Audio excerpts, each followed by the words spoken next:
ಬಾನು ಮುಷ್ತಾಕ್ ಅವರನ್ನು ಸಾಂಪ್ರದಾಯಿಕ ಧಾರ್ಮಿಕ ಆಚರಣೆಯಾಗಿರುವಂಥ ದಸರಾದ ಉದ್ಘಾಟನೆಗೆ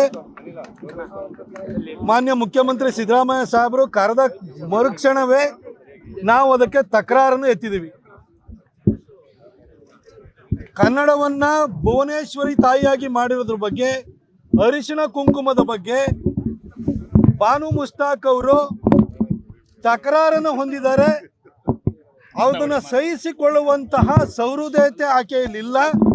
ಆಕೆ ಮಸೀದಿ ಒಳಗಿನ ಮುಲ್ಲಾ ಥರದಲ್ಲಿ 2023ರಲ್ಲಿ ಜನಸಾಹಿತ್ಯ ಸಮ್ಮೇಳನದಲ್ಲಿ ಮಾತನಾಡಿದರೆ, ಹಾಗಾಗಿ ನಿಮ್ಮ ನಿರ್ಧಾರವನ್ನು ಮರುಚಿಂತನೆಯನ್ನು ಮಾಡಿ ಅಂತ ಕೇಳ್ಕೊಂಡಿದ್ದು.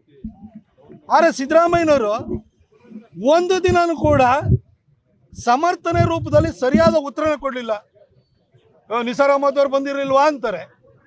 ನಿಸಾರ್ ಅಹಮದ್ ಅವರು ಅವರ ಸಾಹಿತ್ಯದ ಕನಿಷ್ಠ ಜ್ಞಾನ ಆದರೂ ಸಿದ್ದರಾಮಯ್ಯನವರಿಗಿದ್ರೆ ಅವ್ರಿಗೆ ಮಾತನಾಡ್ತಿರ್ಲಿಲ್ಲ. ನಿತ್ಯೋತ್ಸವ ಬರೆದಂತಹ ಬೆಣ್ಣಕದ್ದ ಕೃಷ್ಣ ಅಂತೇಳಿ ಕೃಷ್ಣನ ಬಗ್ಗೆ ಪ್ರೀತಿಯಿಂದ ಬರೆದಂತಹ ನಿಸಾರ್ ಅಹಮದ್ ಅವರಿಗೂ ಈ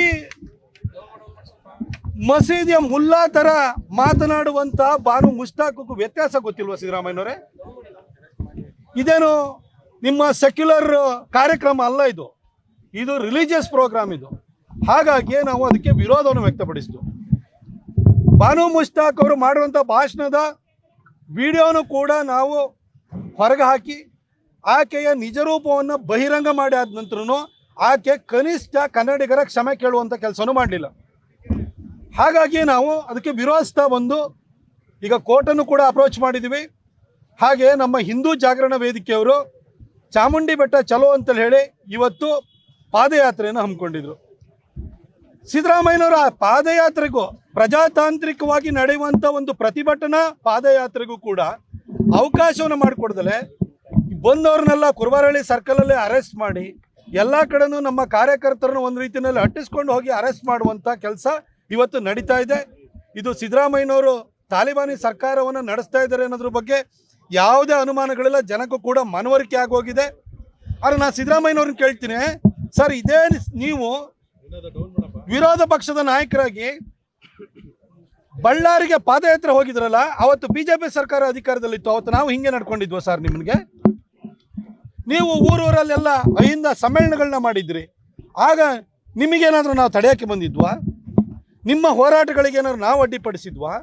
ನೀವೊಬ್ಬರು ಹೇಳಿ ಕೇಳಿ ಕಾನೂನು ಪದವೀಧರರಾಗಿ ಪ್ರಜಾತಂತ್ರದಲ್ಲಿ ಸಂವಿಧಾನ ನಮ್ಮೆಲ್ಲರಿಗೂ ಕೂಡ ಹಕ್ಕನ್ನು ಅವಕಾಶವನ್ನು ಕೊಟ್ಟಿದ್ದೀವಿ. ಆ ನಮ್ಮ ಹಕ್ಕನ್ನು ಅವಕಾಶವನ್ನು ಕಿತ್ಕೊಳ್ಳೋಕೆ ಹೋಗ್ತಾ ಇದ್ದೀರಲ್ಲ. ಅದ್ರ ಜೊತೆಗೆ ನೀವೊಬ್ಬ ಕನ್ನಡಿಗನಾಗಿ ಕನ್ನಡದ ಬಗ್ಗೆ ಇಷ್ಟು ಅಸಡ್ಡೆಯ ಮಾತುಗಳನ್ನ ಆಡಿದ್ರಲ್ಲ, ಭುವನೇಶ್ವರಿ ತಾಯಿ ಬಗ್ಗೆ ಅಸಡ್ಡೆ ಮಾತಾಡಿದ್ರಲ್ಲ, ನೀವೇ ಅಧಿಕೃತ ಸುತ್ತೋಲೆ ಮುಖಾಂತರವಾಗಿ ಒಪ್ಪಿಕೊಂಡಿರುವಂಥ ಅರಿಶಿಣ ಕುಂಕುಮ ಕಲರಿನ ಬಾವುಟದ ಬಗ್ಗೆ ಬಾನು ಮುಷ್ತಾಕ್ ಕೆಟ್ಟದಾಗಿ ಮಾತಾಡಿದ್ರಲ್ಲ, ಆ ಒಮ್ಮಂಗೆ ಒಂದ್ಸರಿ ಕರೆದು ಬುದ್ಧಿ ಆದರೂ ಹೇಳಿಬಿಟ್ಟು ಕ್ಷಮೆಯಾಚನೆ ಮಾಡಿದ್ದಿದ್ರೆ ಇವತ್ತು ಈ ಪ್ರೊಟೆಸ್ಟನ್ನು ನಾವು ಹಮ್ಮಿಕೊಳ್ತಾ ಇರಲಿಲ್ಲ, ನಾವು ಕೈ ಬಿಡ್ತಾ ಇದ್ದು. ಕನಿಷ್ಠ ಈಗಲಾದರೂ ಬುದ್ಧಿ ಬಂದಿದೆ ಅಂತ ಸುಮ್ಮನಾಗ್ತಿದ್ದು. ಅವಮ್ಮ ಇವತ್ತೂ ಕೂಡ ತನ್ನ ನಿಲುವಿಗೆ ಭದ್ರಾಗೇ ಇದ್ದಾರೆ. ಅಲ್ಲೆಲ್ಲ ಕಡೆ ಹೋಗ್ಬಿಟ್ಟು ಹಣೆಗೆ ಕುಂಕುಮ ಇಡೋದು, ಮಡಿಲಿಗೆ ಬಾಗಿನ ಕೊಡುವಂಥದ್ದು, ಈ ನಾಟಕಗಳನ್ನ ಮಾಡ್ತಾ ಇದ್ದಾರೆ. ಆದರೆ ಒಂದು ದಿನಕ್ಕಾದರೂ ಕನ್ನಡಿಗರಿಗೆ ಅವಮಾನ ಆಗಿದೆ, ಭುವನೇಶ್ವರಿ ತಾಯಿಗೆ ಅವಮಾನ ಆಗಿದೆ ನನ್ನ ಮಾತಿನಿಂದ, ಹಾಗೆ ಕನ್ನಡಿಗರಿಗೆ ನೋವಾಗಿದೆ ಅಂತ ಹೇಳಿ ಒಂದು ಕ್ಷಣಕ್ಕಾದರೂ ಅವರು ಒಂದು ಕ್ಷಮೆಯಾಚನೆಯನ್ನು ಮಾಡಿದ್ರ?